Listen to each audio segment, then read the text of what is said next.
Hello guys, আসসালামু আলাইকুম। দেখুন আজকের রেসিপি নিয়ে চলে এলাম, মাংস কষা। আজকের রেসিপি আলু ভর্তা করেছিলাম, মাংস কষা আর ডাল। কার না খেতে ভালো লাগে বলুন, খুবই সুন্দর খেতে। আপনাদেরকে রান্নাটাও দেখাবো কিভাবে করেছি মাংস কষা। দেখুন আমার ছেলেকে খাইয়ে দিচ্ছে, আমার ছেলে বলছে খুবই মজা। দেখুন আমরা রান্নাটা কিভাবে করেছি দেখাচ্ছি। পেঁয়াজটাকে প্রথমে লাল করে নিচ্ছি,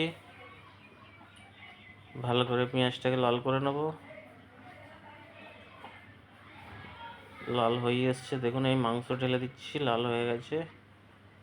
মাংস দিয়ে ভালো করে নেড়ে নেবো। এই মশলা দিয়ে দিচ্ছি, হলদি গুঁড়ো, লঙ্কা গুঁড়ো, ধনে, জিরে, সব রকম যা যা মশলা লাগে, গরম মশলা সবই দিয়ে দিচ্ছি। একটু নুন দিয়ে দেবো, দিয়ে একটু নেড়ে নেবো, ভালো করে নেড়ে নিচ্ছি। দেখুন এইভাবে মাংস কষা করলে খুবই টেস্টি হয়।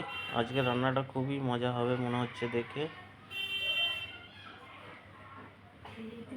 আদা রসুনের পেস্ট দিয়ে দিচ্ছি, দেখুন আদা রসুনের পেস্টটা দিয়ে দিলাম, দিয়ে একটু নেড়ে নেব।